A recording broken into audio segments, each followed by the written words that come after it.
Hey guys, welcome back to the channel. If you can't tell by the intro clip, 07 front end, ball joints, hubs, new brakes. That is the goal of the video today. Still don't have lines, no worries. We're just gonna get everything kind of done up. You guys saw, took me 41 minutes to get this side out. Now, to be fair, having the snap-on ball joint press saves you. And then also, I did ball joints like 3 years ago on this truck, so not too bad. But we always put AAM ball joints in here. So that is what we've had in the freezer since yesterday. They should drop right in, I hope. The big thing is when you go to press out this smaller ball joint, or the bottom, ball joint, my only tidbit to you is make sure that once the press is loaded, meaning you can't get any more out of it, tap down on it and it usually snaps, jumps down. Tighten it back up, usually 2 or 3 times, and that's it. We have our old wheel bearing out. None of this stuff's really that worn. The ball joints, I was like, dude, I'm like right here, why would I not do them? Axle shaft joints got done at KOS last year, so we'll let those go. The hubs are 3 years old. The ball joints 3 years old. I figured if we're gonna do it, we might as well do it. I also have some new steering ordered as well. But that was the goal for today, just some front end work. We'll see how far this video goes. Don't want to drag out maintenance work, but we are going to put our new set of ball joints in. Big thank you to the only company that I buy my AAM stuff from, Arizona Drive Shaft. They even sent me a t-shirt this time for the order. Right here, see if they got my size right. Ooh, a little small for me. This is a Dave shirt, but Arizona Drive Shaft. There is their company there. They sent me a hat too, but we have their ball joints from AAM. Like I said, the only place I go to get them. They also make really good driveline stuff. We still have their front drive shaft in here because of some of the overlap of all the trucks over the years. I still have a CCI rear driveline, but if I did need a new rear one, I would get it from them. Really like dealing with them over there. Very good group of people, but yeah, that's where we're at. Like I said, I freeze the ball joint and then I'm gonna start heating this knuckle up once I wire brush it, and they usually go in pretty easy. You just kind of set it like this. Every minute I rotate it. I give it about 3 minutes with this torch here, and then once everything's almost hot, I'll go grab the lower ball joint out of the freezer, and usually they kind of, I'm not gonna say they tap in, but they go in fairly easy. Usually I don't even think I use a press. So this is how I do ball joints on a Dodge. Seems to work out good for me, not for everyone though. Okay guys, so got the knuckle hot, ball joint cold.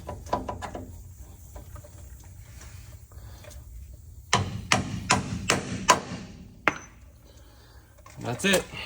I'm gonna put the top one in. Really helps if you get that hot. They seat a lot better like that. And it was a smooth ball joint that came out. Smooth ball joint going in. Okay, and the top one, you can't get as much heat on it. So you kind of tap it on with a hammer, press it in, not very hard. You need the specific Dodge ball joint press portion of this tool, but it makes it so that way it presses straight in. And for those of you that are going to question how easy that lower one went in, yeah, it's in there. It's just all about interference. Get this hub, it's hot, and then her knuckle, and then that ball joint sitting in a deep freezer overnight. That'll do it. Got our upper pressed in as well. Now we just got to put our boots on, the lower one. But while we wait for that, I'm gonna throw this in the parts washer. Gonna take apart the other side, get it ready to go. I'm gonna put this snap ring in too before I forget. I have done that at least once on my own stuff, so that is a critical part. But ball joints suck, make them not suck. Okay, I figured while the parts washer and everything's heating up, we'll take a see what kind of day we're gonna have with these brake lines. Oh my goodness, the light. Sorry guys. See what kind of day we're gonna have with these brake lines here. hoping it's not too bad, but we got one broke free.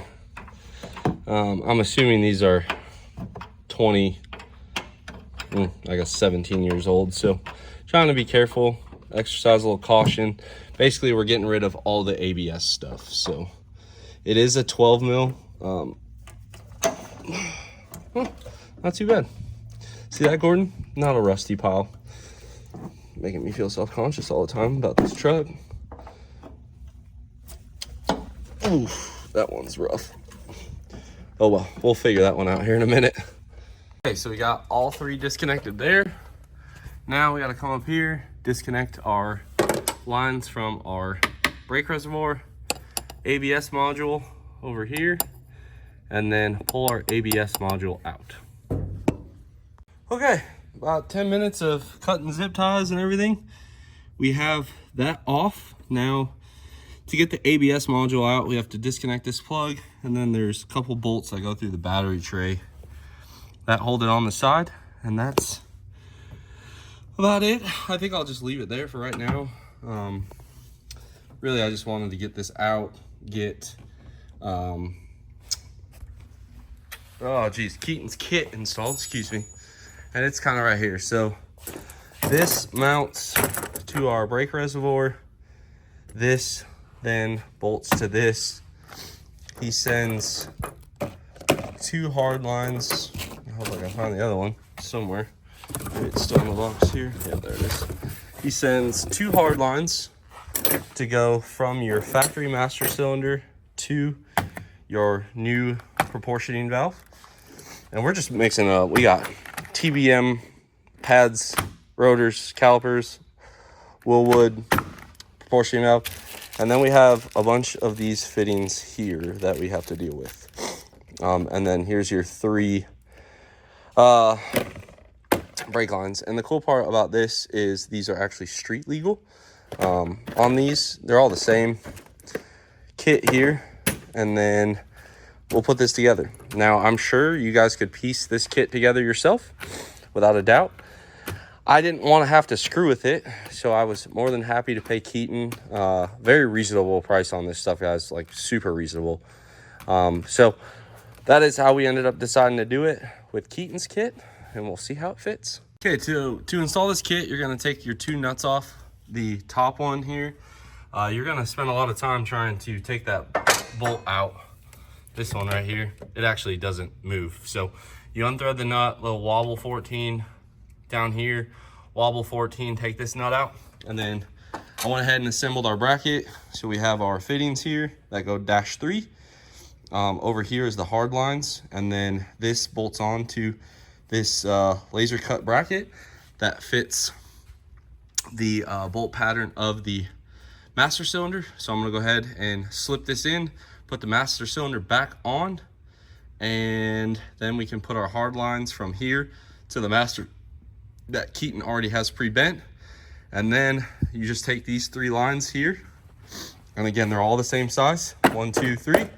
And then here's our adapter fittings right here, 1, 2, 3. Now mine's gonna be a little different because I just messaged Lynn, our front that goes to this wheel here. Instead of having to reflare the hard line, we should be able to just go -3 coupler from this brake hose to that caliper. And then on this side, what we have to do is essentially cut our oh geez, what's the term here? We have to cut and reflare this hard line on this side to go to -3 for this caliper. So not as easy on this side as it is on the other side, but it is what it is. We'll make it work. Well, after a lot of rigmarole, I guess, we got it in. Not really Keaton's fault. It's just the way this kit installs. I should have taken the fender liner out, and then I was hell-bent on not doing it. Then we gave her a little aerosol refresh down here until I have time to pull it apart and do it right. So it at least matches the back. We'll let it dry, and at least it won't be two-tone black going down the track. We do have different coils, so that's why I didn't paint that. But yeah, you guys could see Nice line separators. I left this middle line loose because we're gonna take that apart for our Firepunk lines, but she runs up here. Doesn't rub on anything, not even the, I'm trying to get you guys focused in, the shock tower. As you can see, it's clear there. Goes to our proportioning valve, into our master cylinder. Everything is tight, so no more brake fluid for at least the rest of the day. We got our knuckle in the parts washer, and we're getting close to putting the brakes on. I really wanted to get this kit on, and I'm glad I did, because if not, we would have done something different on this junction here, and now I basically have half the work, which is nice, because we could just do a 6 to 6 through this coupling here, and then go 6 out to here, and that's kind of what I was referring to before. But not a bad kit, and again, guys, for the price, good luck. You might save a little bit of money piecing it together, but just getting all the right fittings and stuff, supporting another small business, definitely worth it in my mind. So this side looks somewhat presentable, and now I'm going to wash my hands that we're done with all the brake fluid and move on to the other side. All right, so we have the other side aerosol overhauled as well. Paint's kind of setting up a little bit. I'm going to go ahead and start putting the knuckle back on over here, getting everything set up. And once we get that done, we get our new hub on, and then also our rotor. Now, it's a little different on these. Let me show you why. So this is our hub right here for our rotor, and then our rotor sits right here, and it bolts through, kind of similar to the rear, and there's our hub as well. So like anything in life, I'm sure we'll probably struggle a little bit with this as well, but it is what it is.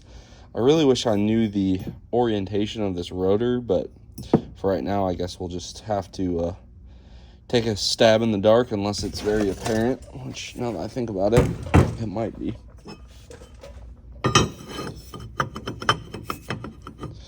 I guess I don't see why it would be that way, unless for bolt clearance, but it would have the same clearance either way. Interesting. Okay, well, you guys can kind of see what I'm dealing with here. We will go ahead and get this put on, figure out how it works. Okay, so for everyone interested on the old YouTube here, we got that plus, dang, all right, it's not gonna let me do it one at a time. So 31.6, 12.8, we'll call that 13, so that's 44 pounds, and that's, we'll call that 12 to make up for it, so 56 pounds. Okay, I know the light's really not helping you guys out here, but let me get ahead and stack back up here.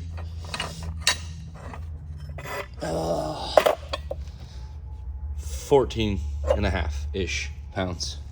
So, dang, that's a lot of weight savings. 42 pounds. And then I weighed this, it was 6 pounds. That's not including the dust shield, the extra brake fluid or whatever. I mean, we could really split brass tacks here, but I'm gonna go ahead and get all of that beautiful stuff bolted in on this side, get you guys set up on a time lapse. Now that I figured out how to do it on the other side, should be a lot smoother. And just like I thought, I was incorrect on the caliper orientation. I was also, the hubs that I got sent had the wrong plug, so I had to swap. It was a lot, guys, of on, off, on, off, on, off, but it should be a lot smoother now that I know what I'm doing.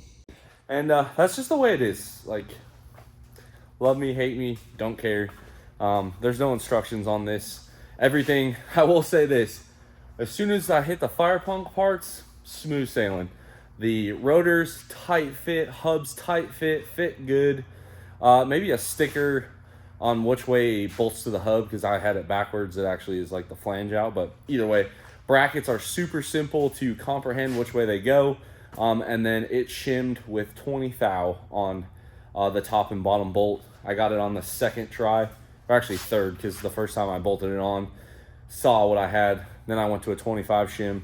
It's a little too much, 20,000 shim, and it was perfect. So third time, no calls, no angry, no throwing anything. It just bolted on super smooth. So it's kind of crazy how like different companies just have different, I guess, standards for parts they want to sell to the public. And again, if you're gonna buy the IMS brakes, TBM brakes, get it from Firepunk. I can tell you the front fit perfect. All the bolts are there, everything. So I also do know that in talking with the guys over there, now that we've established what bracket is with and like kind of the spacing, I think they'll be able to catch that rear bracket problem before it ever sees your door. But at least you guys get to see some of it. From what Lynn told me, Mr. Cordova on Greg A's truck is actually the guy responsible for the front bracket and the seamless install. So shout out to Silent Mike there. I appreciate you. I know if it was anything like the rear, I'm sure it was extremely frustrating, but they got it dialed in now and it fit great. Let's get it thrown on.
Okay, so this side took me 45 minutes start to finish, including shimming this 3 times. So I started where the other one was. That one's at 20, this one's at 30. Just goes to show you how much variation there is between knuckles, rackets, rotors, calipers, etc. But this is the whole kit and caboodle. Like I said, about 42 pounds of weight savings on this old girl per corner. Majority of that, what, 31 plus like 40-ish pounds is rotating weight, which is awesome. And then we also lost the ABS, and that included, so 6 pounds is the difference between the ABS and lines versus this new setup. So, you know, every pound counts. Basically, we took about 200 pounds off the truck with this brake setup. And the more I got to thinking about it, the ABS doesn't even matter anymore because this wheel speed sensor does nothing for us because our ABS module is gone. But there it is. Much more versed on this side.